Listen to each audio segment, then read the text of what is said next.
de ler. Muito fácil de ler, porque é muito bonito. Capítulos muito curtos, né? Você chama atenção para as frases-chave, e ninguém fica lendo letra atrás de letra e achar que vai guardar tudo. Vocês chamam atenção das palavras-chave, das frases, fixam com fotos, e fica uma coisa bonita.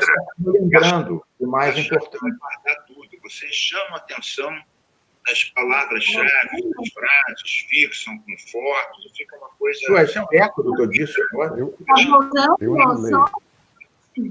Tá, tem um delay aí. Pode ser alguma coisa, tem um delay. Alguma coisa estranha. E agora? Eu acho que foi. Agora, acho que foi. Foi a tempo da gente começar, então, né? Vamos lá. Então, vamos fazer. Vou fazer a introduçãozinha aqui, para todo mundo que está vendo. Então, meu nome é Luana Chabib, uma das autoras do livro Brasil, Paraíso Restaurável, lançado agora em setembro pela Sextante. Hoje a gente está aqui nos canais da editora. Eu, a jornalista, historiador e autor de 15 livros, Jorge Caldeira, e a economista Júlia Secula, para apresentar as ideias centrais desse livro, num debate riquíssimo com o deputado Carlos Mink, né, pelo PSB do Rio de Janeiro, um dos fundadores do Partido Verde, que foi ministro do Meio Ambiente no governo Lula por 2 vezes, e por 2 vezes secretário do Meio Ambiente. Eu vou deixar já a fala para você, Mink. Eu ia fazer uma aberturinha aqui para dizer que o livro, né, que a gente escreveu antes da Covid, que a gente revisou, né, mas que a gente enxergou que a atualidade dele, né, e a urgência do tema, né, para além da crise, e para além enfim, dos debates que dizem respeito às conduções, né, dos governos ou das visões de oportunidade. Então, eu vou deixar você comentar aí um pouco, trazer as pautas que encheram o teu coração aí com esse livro. Pode falar. Bem que? Eu? Sim. Você me chamou a mim, eu não prestei atenção, achei que você tinha chamado a Júlia. Estou chamando você primeiro. Não, tudo bem, tudo bem. Olha, eu estava falando com os autores, com o Jorge, a Luana e a Júlia Secula, antes da gente entrar aqui com vocês aqui ao vivo, que eu recebi há menos de uma semana esse livro. Eu li o título, comecei a dizer, Paraíso Restaurável. Poxa, esse pessoal está para lá de Marrakech, estão achando aqui que a gente vai voltar aqui para o paraíso. E eu comecei a ler o livro, e logo depois, realmente, da visão, uma visão utópica, filosófica, espiritual, da relação homem-natureza, que vocês acabam retomando no final do livro, lá atrás, vocês fazem um mergulho muito denso nas questões essenciais, a questão da energia, dos carros, da economia, da floresta em pé, da sustentabilidade, da bioeconomia, discutem a questão internacional, China, Estados Unidos, vários tipos de inter-relações. Eu fiquei impressionado, comentava aqui, que os capítulos são dezenas de capítulos, mas todos muito curtos, 3, 4 páginas, e todos muito ilustrados, com figuras, com mapas. Eu já fiquei encantado com os mapas, porque eu sou da geografia, sou do FRJ da geografia, já orientei tese de mestrado, doutorado na área da geografia, fui companheiro do Milton Santos, dessa turma da geografia. Então, já fiquei encantado com a beleza do livro e com a ideia dos mapas que vocês resgatam. Aliás, quando eu estava no Ministério, nós contratamos 11 universidades federais para fazer o zoneamento econômico e ecológico da Amazônia, coordenada por uma geógrafa que passou, a Marta Becker. E isso foi essencial, não foi só com a porrada, com o controle, com as operações Boi Pirata, que a gente reduziu a metade do desmatamento em 2 anos. Foi também mostrando que era possível fazer, e a universidade teve um papel de peso. Então, é para dizer nessas palavras iniciais que eu gostei muito do livro. Acho que é um livro que se lê relativamente rápido, é gostoso de ler, e o mais importante, você fixa muitas ideias-chave, né?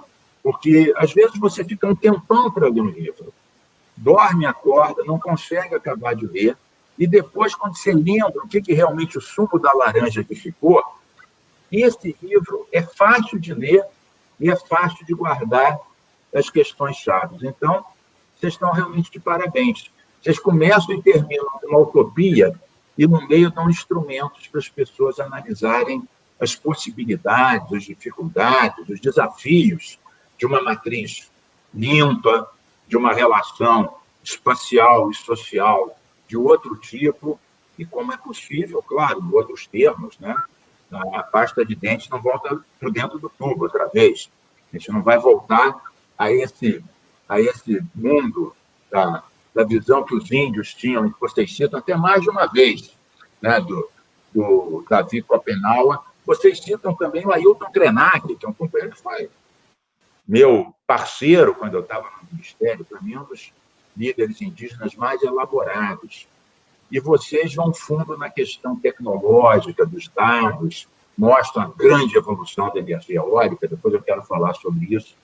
Em suma, vocês estão de parabéns, conseguiram fazer um livro muito atual, muito preciso, bom de ler, gostoso, bonito e vai fundo nas ideias centrais.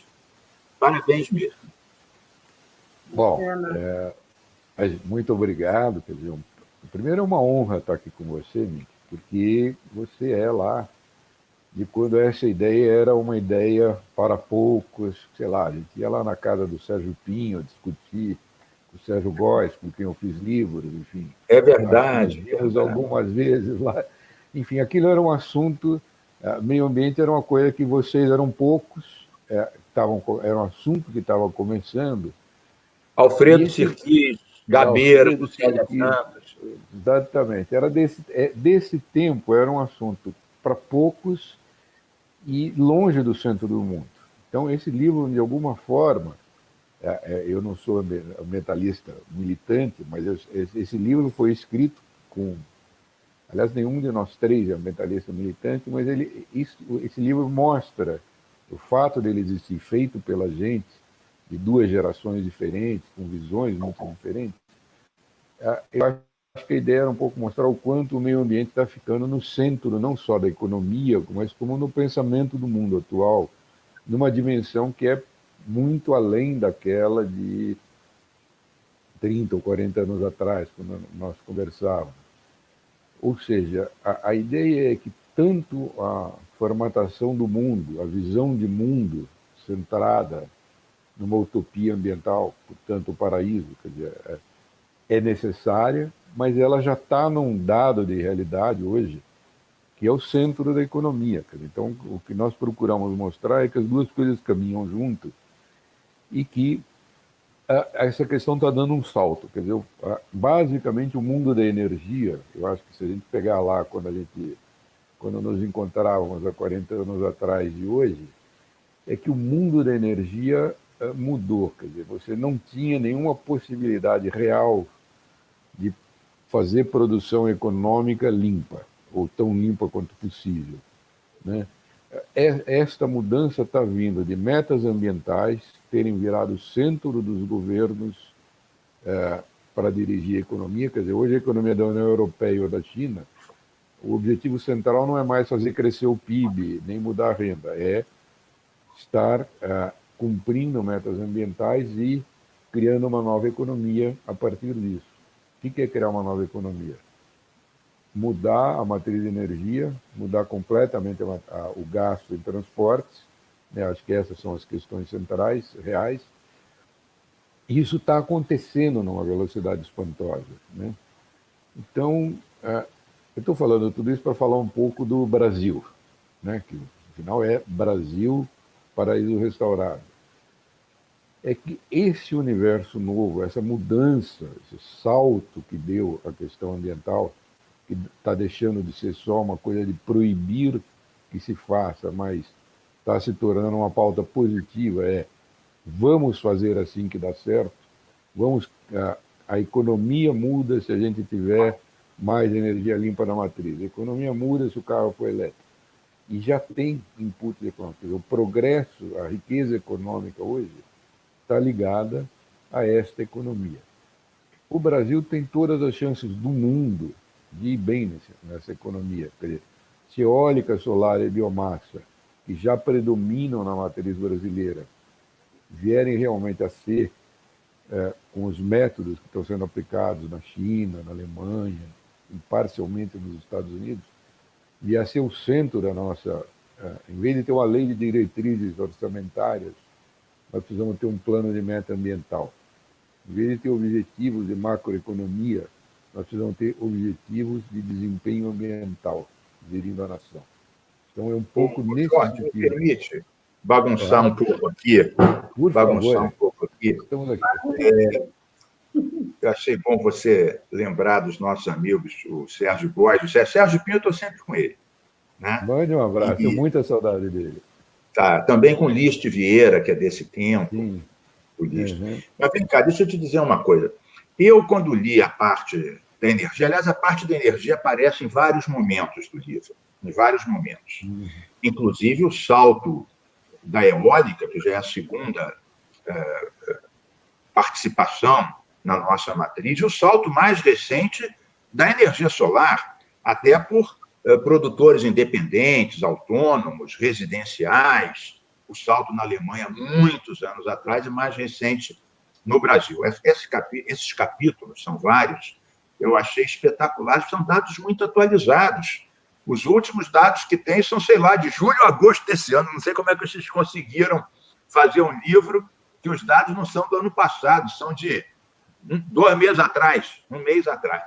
Mas eu pensando no tempo que eu tive à frente do Ministério, entre 2008 e 2010, uma das brigas bem-sucedidas foi a questão da energia eólica. Então, claro, todos os ministérios acharam que isso era uma elucubração, uma loucura dos ambientalistas, que isso não tinha consistência. Bom, em julho de 2009, portanto, há exatos 11 anos atrás, nós lançamos em Fortaleza a Carta dos Ventos. A Carta dos Ventos eram 2 laudas com 10 pontos, o que fazer para alavancar a energia eólica do Brasil. E na reunião tinha ministros, governadores, prefeitos, empresários que faziam os equipamentos, né, e universidades. Eu não vou falar os 10 pontos, vou falar só os 2 primeiros. Primeiro, tirar o IPI, né, o Imposto de Produção Industrial, dos equipamentos. Turbinas, hélices, torres. E o segundo, garantir leilão anual exclusivo para eólica. Bom, foi assinada a carta, eu saí de lá, grudei no Lula e na Dilma, e no Mantega, e saiu o decreto isentando o IPI, e a EPE, a Empresa de Planejamento Energético, na época era o Cumpridão, o Thomas Kim, a gente chamava ele de torre eólica, de tão comprido que era. Ele fez também o leilão exclusivo. No próprio ano de 2009, no final do ano, teve o primeiro leilão exclusivo de eólica. Na época, a eólica era menos de 1% da matriz. E hoje, segundo os próprios dados que vocês atualizaram, está cerca de 9%. Né? Ou seja, sendo que no Nordeste, em algumas épocas, a eólica supre 40%, 50% da energia do Nordeste, dependendo do mês. O dado é por aí. É claro que não foi só por causa da Carta dos Ventos e dessas medidas que deu esse saldo. Vários outros fatores, claro, que interferiram. Mas você juntar quem produz, a força política de quem quer fazer, os ministérios, e conseguir, então os produtores viram que não era brinca, que era vera. Quando você tira imposto e garante o leilão exclusivo, não é a brinca, é a vera. E começaram a investir, e, claro, investindo, caem os preços relativos com a escala, e isso vai um pouco nessa linha de que não é tão impossível assim você restaurar, né, o paraíso ecológico. Muito pelo contrário. Essas coisas não são tão impossíveis quanto nos diziam. O Caldeira estava lembrando aqui, há muitos anos atrás, nós éramos uns Dom Quixotes, né? Só que os molinos de vento agora são turbinas computadorizadas, que se movem e estão sempre na direção do vento. Então, nós não somos apenas Dom Quixotes montando os rocinantes esquálidos da vida. Não, é exatamente isso, muito pelo contrário. A tecnologia já existe. O Brasil tem todos os recursos naturais para aproveitar dessas tecnologias. A pergunta é só se a gente quer. Essa realmente é a única pergunta. E eu acho que o livro, além dessas coisas que você falou, né, que são necessárias em termos de um governo, em termos de tecnologias, uma indústria por trás, é uma narrativa de nação. Que todo mundo meio que parte do mesmo lugar falando isso é o que a gente busca para o futuro do nosso país. Então, na minha visão, pelo menos, do livro, muito além dos dados e mostrar que o caminho é fácil, até bem andado já, é que é uma questão de pensar o que a gente quer para o futuro do Brasil. Ponto. É uma pergunta aberta, para mim, uma resposta muito fácil no livro. Ô, Júlia, deixa eu te perguntar uma curiosidade minha. Foram vocês, ou foi uma equipe que vocês montaram, que descolaram essa quantidade de mapas, de gravuras, de informações? É um museu no meio do livro. Então, onde é que veio essa ideia e quem foi a equipe maravilhosa que garimpou isso tudo? A equipe somos nós três. Tem duas diferenças aqui, deixa eu só contar. O que mudou de 2009 para cá? Né? Quando você assinou lá, era um papelzinho e um sonho. Faz 2009 para cá, só é uma década. Foi feita uma Itaipu de energia eólica no Brasil. Eu sei. Uma Itaipu, que é 10% de toda a energia que tem no Brasil. Então, hoje, não é em 10 anos, o que era uma pequena ideia, que para nós faz 40, como diz a Júlia, agora é só uma realidade. Quer dizer, para a geração... Por que esse livro, eu tenho tanto prazer com esse livro? Porque, juntando gente dessa geração, muda completamente como você pega o dado, em relação a nós, que somos mais velhos. Então, a equipe que catou o dado é nós três. A velocidade de fazer isso é porque já está na cabeça da Júlia, já está na cabeça da Luana, que trabalham com métodos muito mais avançados que os da nossa geração. Né? É verdade.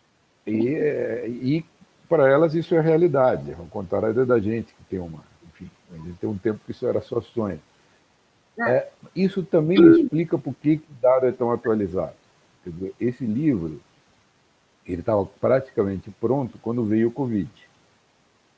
E aí o que nós fizemos? Nós vamos refazer tudo, pegando o dado praticamente online, e isso é a Júlia, e isso é a Luana, que tem a ligação com a realidade é feita de um outro jeito, foi possível fazer, para entender como é que a transição da economia limpa, a transição para a economia limpa, que no Brasil é estranha, porque, como diz a Júlia, aqui o Brasil já está dentro da economia limpa. O Brasil tem uma matriz energética que a história fez de economia limpa e não tem mais Mink fazendo o que o Mink fez há 10 anos atrás, que vamos acreditar que com 2 laudas de papel a realidade muda. Hoje é muito mais fácil fazer isso, tem muito mais base. Então, esses números, vamos dizer assim, essa... O Caldeira, um parênteses, não era só 2 laudas, porque eu saí da reunião e consegui, de fato, tirar o IPI e garantir o leilão anual exclusivo.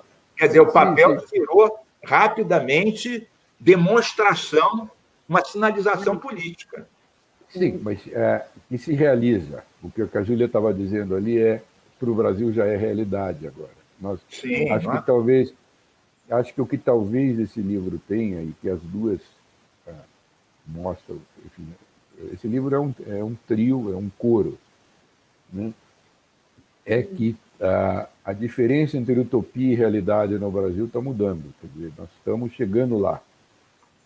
O Brasil, se tivesse um mínimo de orientação ambiental para a política da nação, dos estados e dos municípios, isso é uma outra coisa que acho que eu queria falar, quer dizer, hoje a mudança, acho que o salto que está dando a questão ambiental é que hoje você pode fazer planejamento de mudar em qualquer área, sem autorização, com autorização.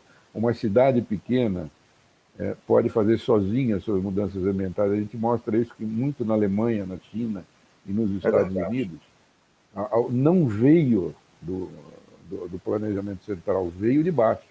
Quer dizer, são os municípios que começaram mudando, veio a possibilidade de mudança.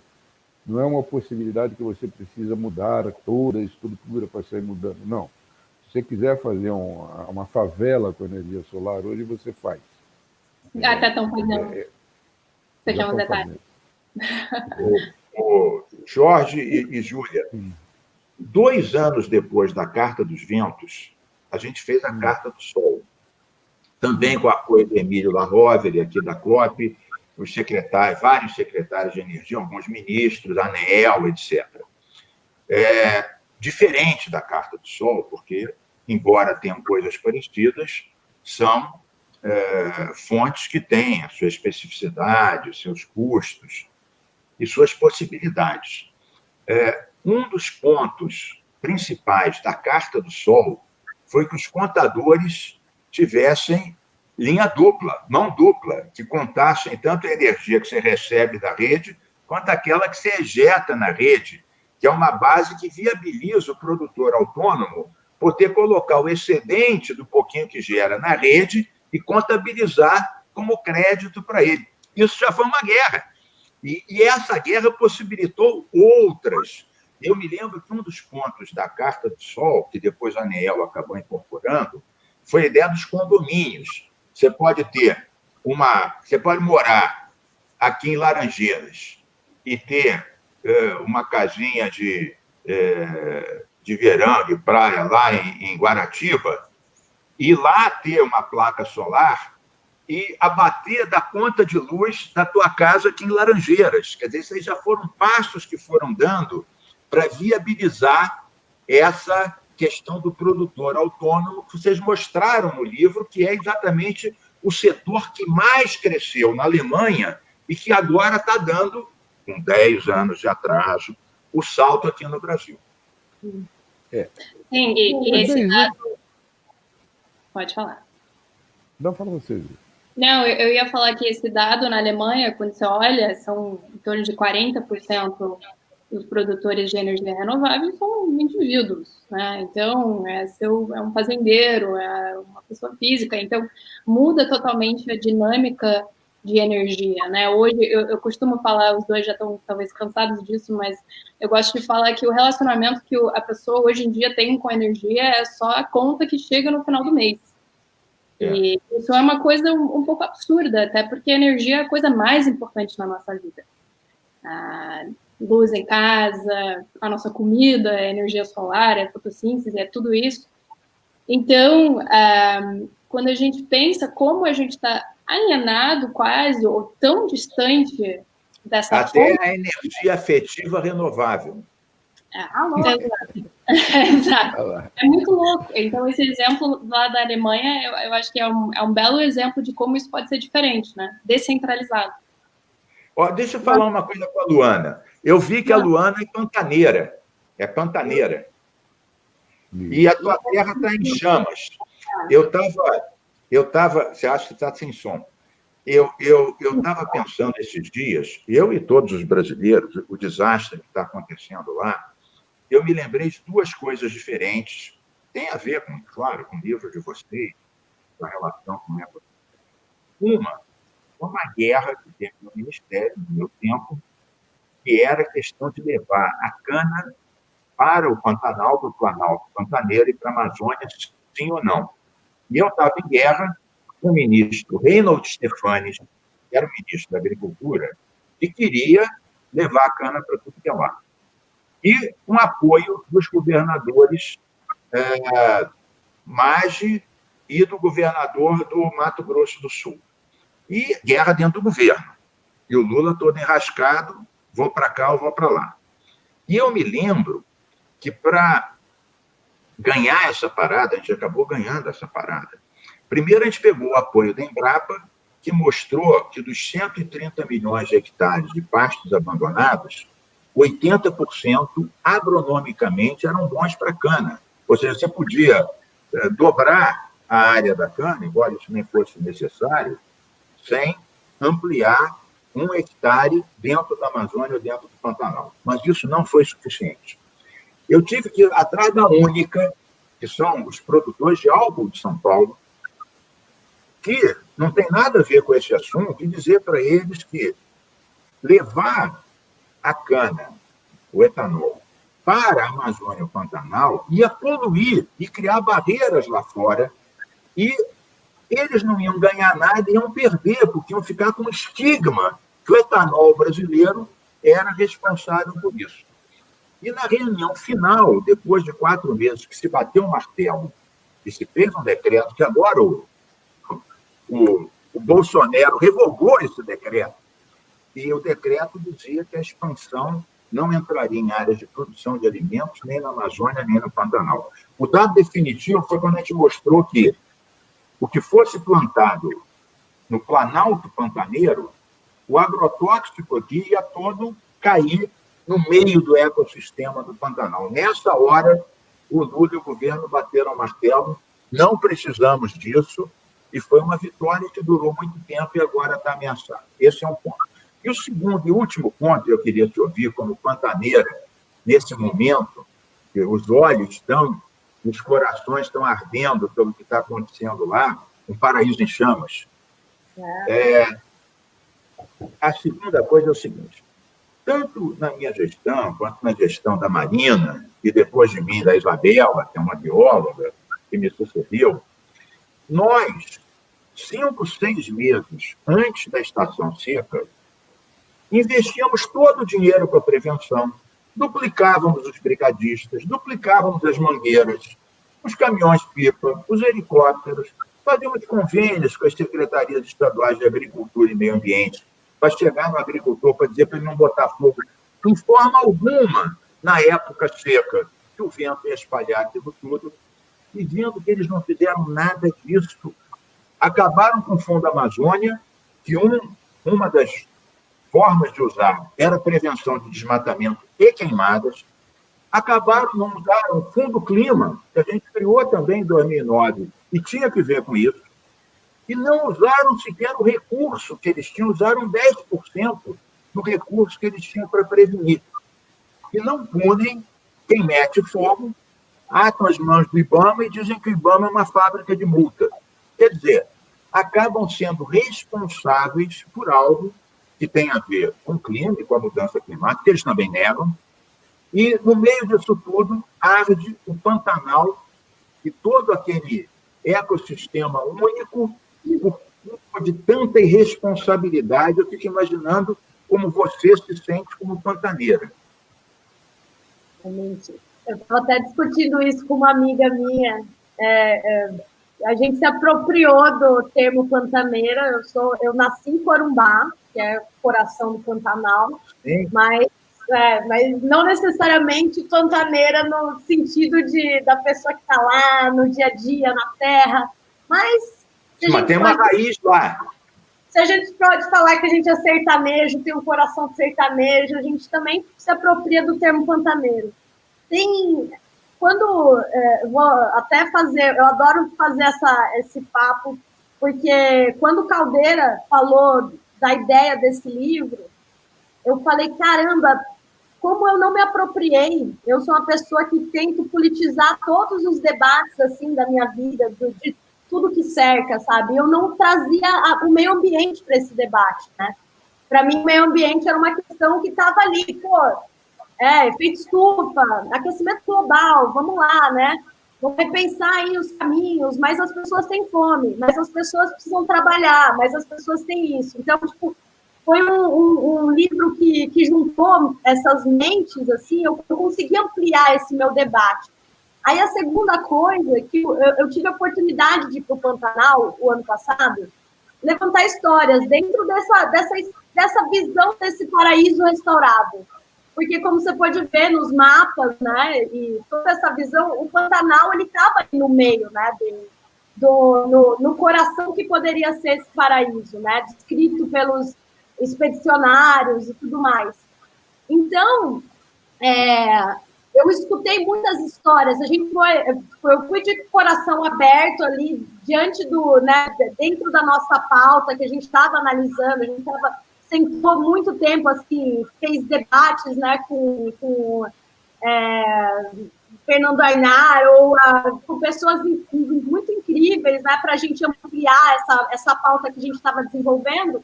E quando eu fui para lá, eu fui escutar essas histórias, né, porque eu tinha uma visão justamente essa, assim, pô, então, de repente, o problema do Pantanal, enfim, de danificar o bioma é a cana, é o gado, então, tipo, tinha uma visão mais simplista disso. Então, eu pude ver mil questões ali na prática, né? Porque é um bioma complexo, é um bioma que recebe influências dos outros biomas, é um bioma que a produção no cerrado impacta muito, né?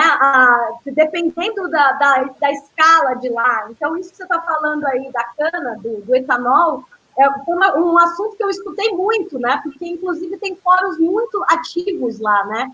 Que debatem o meio ambiente, debatem as conduções políticas, as conduções de, sei lá, políticas públicas, o investimento numa PCH e não em alguma outra modal de energia. Então, é um pessoal que está super ativo. Isso que você falou enfim, da triste condução, né? A gente precisa falar, tem as notícias da semana passada ali, que, né, trazem o orçamento que não foi gasto, né? Ou a queimada que superou o acumulado de 6 anos de queimada, né? Sendo que o ano passado, só nesses últimos 8 meses, né? Então, no ano passado, que já foi grave lá a situação, que tem uma questão do bioma, né? Que ser propício, ser uma questão de... enfim, o Pantanal é muito complexo, né? E a imersão nessa jornada desse livro, né, me deu essa perspectiva ali, que de repente a gente entende que, enfim, tem que preservar desse jeito, não tem que ter o fogo, tem mil nuances, os órgãos e os personagens lá estão super ativos, o interesse econômico está super ativo, as novas formas de produção de energia estão chegando lá, e estão lá faz um tempo, né? Não estão chegando, então é um bioma complexo e eu acho que reflete muito da urgência do debate desse livro nesse contexto atual, né? Nesse contexto. É urgente a gente falar de... Só uma questão aqui, fazer um pequeno acréscimo. É o seguinte, a mudança que está acontecendo hoje é que a questão ambiental é igual ao desenvolvimento econômico daqui para frente. O que nós estamos vivendo no Brasil, que é o país que é o líder natural planetário na nova economia, pela razão muito simples que a vida, o mapa, tem um mapa muito diferente nesse livro, eu vou mostrar ele para vocês aqui, para quem não está vendo, é o mapa de quanto de vida se produz no planeta. Isso aqui é o planeta produzindo vida, né? O Brasil é 40% da vida planetária, né? Da vida que se produz no planeta, que é da energia natural do planeta. Então, o Brasil é o centro mundial, onde vai acontecer a economia limpa, né? E nós estamos tratando esse centro mundial, que além de ser um centro mundial de energia futura, é um centro que foi percebido pela humanidade como o paraíso. O livro chama Paraíso Restaurável porque conta a história de como, em 200 anos, as pessoas acreditavam que o paraíso da Bíblia, ou a terra sem mal, do Tupi-Guarani, estivesse no Brasil. Os mapas do Brasil vinham os rios bíblicos, até o século XVIII. Né? O desenho do Pantanal era um lago de onde saem 4 rios, que são os rios da Bíblia. Então, é uma percepção da humanidade muito antiga que qualquer coisa que seja uma economia natural terá centro no Brasil. O que está acontecendo no mundo é que isso, que nunca foi uma possibilidade real, virou uma possibilidade real. Porque a gente faz a energia do sol, faz a energia dos ventos, faz a energia das plantas. Produz tudo a partir da natureza. Esta é a mudança, que acho que para as duas meninas é muito mais, para a Júlia e para a Luana, é muito mais uma realidade do que para nós, mas essa é a mudança. Então mudou de escala. Só que a percepção que nós temos de nós mesmos é antiga no sentido de que tratar o bem o meio ambiente é impedir a economia. O que nós estamos, o que é ainda uma postura muito comum no Brasil, é a ideia de que a questão ambiental é o contrário do progresso econômico. Minha gente, mudou. Hoje é o contrário. O progresso econômico é igual a bom tratamento e bom comportamento econômico. Esse é o argumento central desse livro. Essa é a realidade do mundo. Isso não é uma realidade que nós queremos ou não queremos. Então, o que está acontecendo no Brasil que já tem uma matéria? Por que o Brasil tem uma matéria energética limpa? Porque todo mundo é ambientalista? Não. Porque a natureza que é tão rica que nós só conseguimos nos desenvolver aproveitando o que já tinha, água, planta, né? O que é diferente da matéria energética brasileira, hidroeletricidade, etanol e biomassa, com relação ao resto do mundo, né? Isso já era assim. Esta é a nossa riqueza, essa é a nossa potencialidade, esse é o nosso futuro. Ô Jorge, me permite uma coisa bem rápida. Como você deve imaginar, eu, numa escala menor, acabo lidando com isso diariamente. E esse tipo de raciocínio que você fez agora, que vocês três desenvolvem tão bem, de forma ilustrada, bonita, densa no livro, eu acabo tendo que usar diariamente para convencer. Por exemplo, nós estávamos criando um parque em 2012, portanto, há 8 anos atrás, na região dos Lagos. Parque Estadual da Costa do Sol, né? 11 mil hectares, um parque descontínuo em 6 municípios. Cabo Frio, Búzios, Araruama, Real do Cabo. E, claro, guerra com a especulação imobiliária. Guerra. Áreas valorizadíssimas desses municípios. Então, nós tivemos que chamar os prefeitos e mostrar, olha, com o desmatamento das encostas, das dunas, o turismo vai baixar de qualidade, vai entrar menos dinheiro, vocês vão perder. Se a gente juntar o parque com a recuperação da Lagoa Rodrigo de Freitas, desassoreamento, tratamento de esgoto, peixaria que fechou vai reabrir, pousada que fechou vai reabrir. A gente pode, em contrapartida, colocar recursos para fazer, treinar os guias de turismo, ecoturismo e vários pontos de observação. Moral da história. Os 6 prefeitos acabaram aderindo com condicionantes, não incluir no parque áreas já licenciadas, garantir recursos para cá e para lá, para questão de aterro, normal. Resumindo e concluindo, conseguimos, com o apoio dos prefeitos, fazer o maior parque da região dos Lagos, enfrentando a especulação imobiliária e com o discurso de que isso, ao contrário de inviabilizar, é o que viabilizaria o emprego verde no ecoturismo, na pesca, num turismo de qualidade, etc., etc. E está lá o parque. Tem gente brigando contra ele até hoje.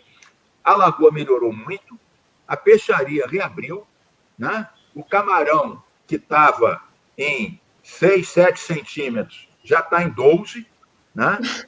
Várias espécies que estavam extintas de pássaros estão voltando para lá, e as encostas, brava, tartaruga, azeda e azedinha, estão verdinhas como estavam 12 anos atrás, e não seguiu o desmatamento e o turismo prosperou. Então, esse discurso, é claro que isso você está falando de uma coisa macro, e eu peguei um microcorpo aqui de uma região, onde tem pesca, turismo, preservação e especulação. E como a preservação não só não inviabilizou, como viabilizou a atividade econômica. É um pequeno exemplo que leva a água para a tese que você acabou de sustentar. Mas tem um segundo momento disso, né, nesse lugar que você acabou de contar, que é mercado de crédito de carbono. A partir do momento que isso se desenvolve, aquela área não vai ter só o turismo, não só o pescador, o emprego, mas também essa fonte que vai vir em alguma hora, de fora. Então, é uma visão de todo esse debate, né? Uma evolução desse debate, para além de bandeira, para além de qualquer coisa, é uma possibilidade, mais para além do restaurável, para além da conservação, né? Tipo, é um Brasil possível e presente, eu acho que, enfim. Eu acho que os negócios novos, um pouco que as duas estão falando, é o seguinte: a gente procurou quantificar, inclusive, quanto de dinheiro tem para investir no planeta, tem para investir em economia limpa. Alguma coisa em torno de 30 trilhões de dólares, que é 30 vezes o PIB do Brasil hoje, com a última quebra do dólar, só podem ser aplicados em investimentos que tenham qualificação de energia limpa e de carbono neutro. Esse dinheiro não entra no Brasil porque o Brasil não regulamenta a entrada. Os donos desse dinheiro estão fazendo pressão para investir no Brasil, estou falando 30 trilhões de dólares, 100 vezes as reservas da nação brasileira, 30 vezes o PIB do Brasil. Né?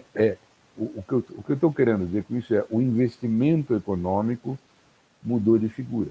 Quer dizer, se você quer progresso hoje, econômico, se você é um empresário industrial ou você quer financiamento para qualquer espécie de projeto de longo prazo, ou aprende o que é ESG, ser ambientalmente responsável, ou você não tem negócio. Toda a energia do mundo, que é 20% do PIB do mundo, energia e transporte, 21% do PIB do mundo, vai virar energia limpa. Então, o que eu estou querendo dizer é o seguinte, porque eu acho que eu sou otimista, né, que a gente, lembrando do que eram há 30 anos atrás, pensando nisso e vendo essa realidade, eu diria que a gente tem que começar, o sentido desse livro é dizer o seguinte: o Brasil só vai ter futuro econômico de qualquer espécie, e não é uma questão só de preservação, se todo o investimento, se todo o planejamento estratégico de longo prazo, se toda a vida econômica for montada para receber crédito de carbono, em vez de queimar, tem um capítulo do livro que chama-se Queimar Floresta é Queimar Dinheiro. Ano passado foram emitidos... Uma coisa rapidinha aqui. Eu concordo 100% contigo, e é incrível que, no ano 2020, tantas pessoas, apesar da movimentação dos bancos internacionais, dos fundos, esses que têm os trilhões, que falaram exatamente o que você disse agora, não percebem. Quando, em 2008, nós assinamos o Fundo Amazônia, $1 bilhão só da Noruega, dado. Nossa única obrigação, reduzir o desmatamento. Nós utilizaríamos os recursos nos anos que o desmatamento fosse reduzido e na proporção que ele fosse reduzido. O time do Bolsonaro, que conseguiu reunir o pior, não é fácil também fazer uma coisa dessa, ele tem talento. Reunir o piorio dessas áreas todas, de matéria de negacionismo e ignorância, não é fácil fazer uma coisa assim. E eles insinuaram que a Noruega, e mais adiante a Alemanha, tinham interesses econômicos quando fizeram a doação para o Fundo Amazônia, que a gente assinou lá em 2008. Isso foi começado com Tasso Azevedo, né, que é uma figura excepcional, né? Quando os ministros da Noruega vieram aqui e assinaram o Fundo Amazônia, ele falou o seguinte: nós somos um pequeno país e nós estamos ali debaixo da Groenlândia. O dia que aquilo derreter mais rápido, nós vamos submergir. Nós não estamos fazendo nenhum ato de Papai Noel. Nós estamos fazendo um seguro de vida.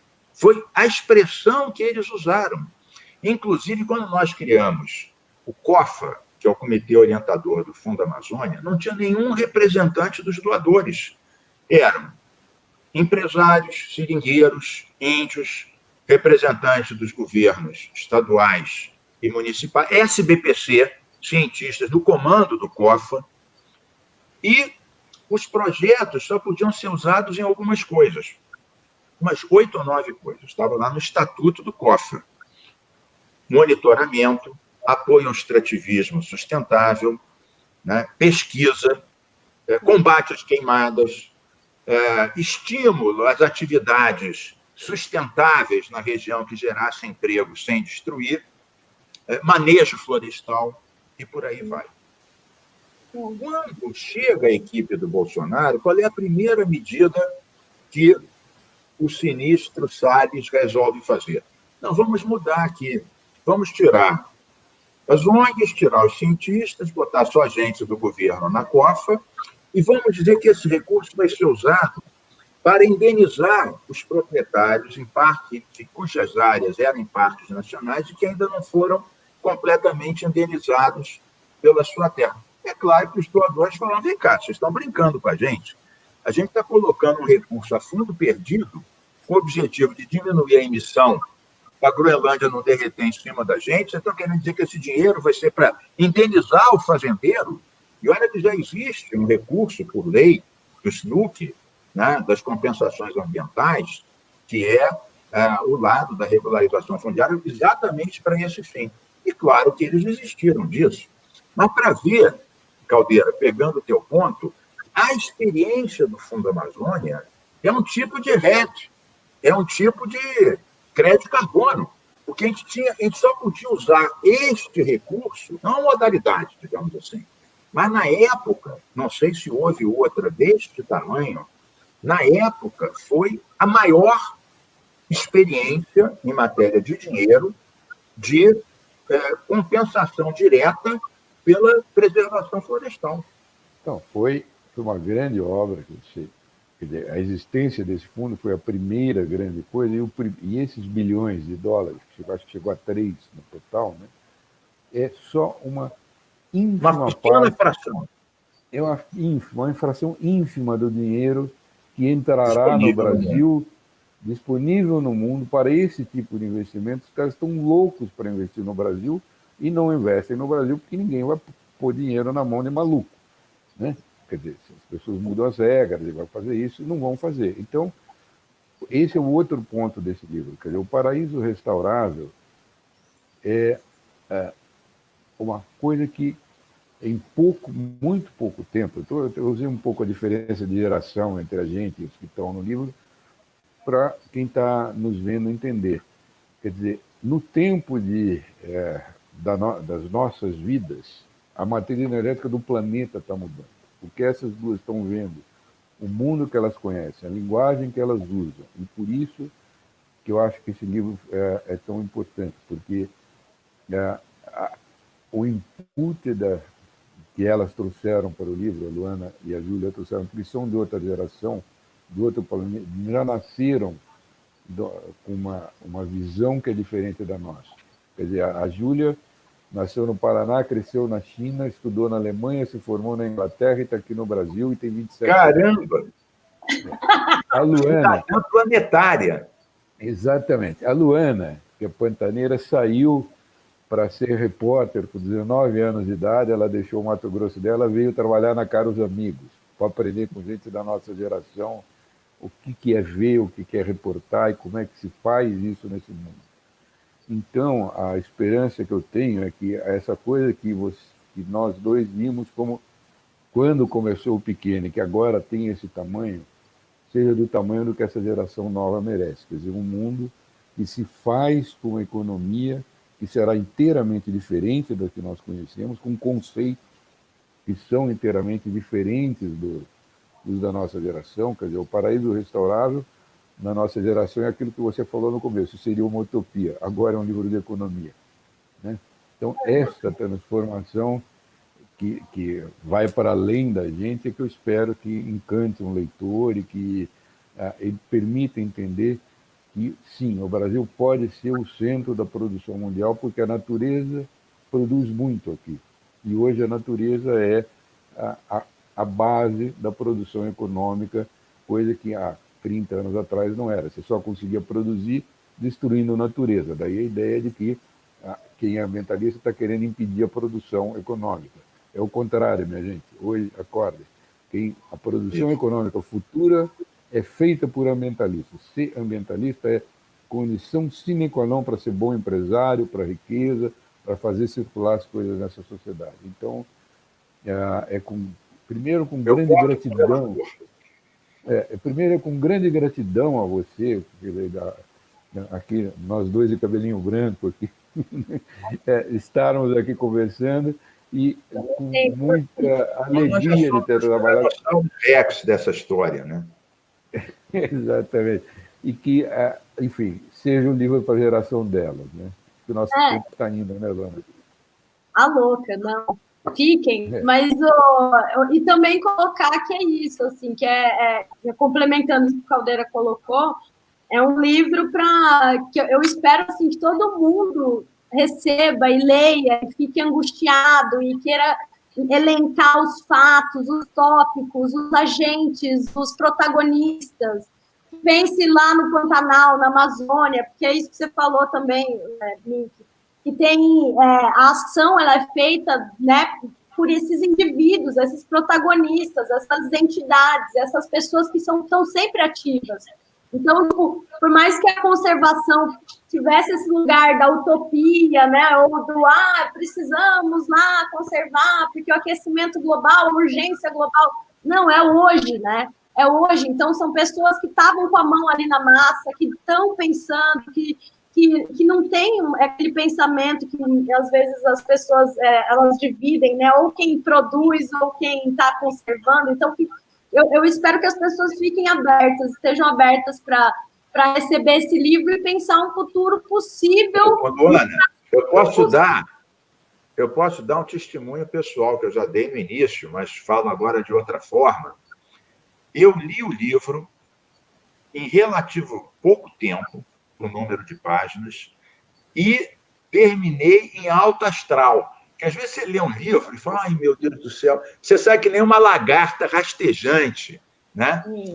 Ou então você acha que é muita ingenuidade. E vocês conseguem nem serem ingênuos, de forma alguma, tem muitas, como diria um amigo meu, muita substância. Tem substância. Tem substância. Tem, claro, uma visão de protagonismo, de esperança, de trabalho, e você termina em alto astral, né, com a ideia de que é possível, é viável fazer as coisas, que apesar, o Bolsonaro vai passar, o Salles vai passar. A gente tem que manter o canal, o INPE, a Fiocruz vão continuar, e vão continuar fazendo coisas ótimas. E isso é o que eu acho que o livro passa muito essa ideia. Eu acho que, para enfrentar o baixo astral, vocês estão dando uma ótima contribuição. Que bom. Muito obrigado. Obrigada. Que bom que a gente conseguiu fazer isso com alguém como você. A ideia do livro era essa mesmo. Para enfrentar esses podres poderes, a gente tem que se nutrir dessas coisas boas que vocês fizeram. Muito obrigado. Aqui, pessoal, vocês devem ter outras pautas, eu também tenho que cuidar da minha. A gente tem que ter a votação do impeachment da Assembleia, tem que fazer os novos. Em suma, vamos com força aí. Vamos hoje, eu liguei aqui o RJ1, tinha uma manifestação de catadores, de cooperativa de catadores, na porta do INEA, cobrando o cumprimento de uma lei nossa de 2017, que diz que as grandes empresas têm que fornecer o material reciclável para as cooperativas, para fazerem as redes da economia circular, que é outro tema que vocês abordam, como os rejeitos podem virar insumos, isso tem a ver com o reaproveitamento da energia. Estava hoje, ao vivo e a cores, no RJ1, os catadores cobrando uma lei que é a economia circular. Vocês veem que tem mais gente nessa pedalada. O futuro é agora. Essa é a ideia. Essa é a ideia. Parabéns, Saudações eco-libertárias. Muito bom. Sempre. Imagina, obrigado. Tchau, sempre. Um abraço. Tchau, tchau. Participou também assistindo. Um beijo para quem Muito bem. todo mundo. Tchau. Vou sair. Tchau, tchau. Ok, saímos. Tchau, tchau.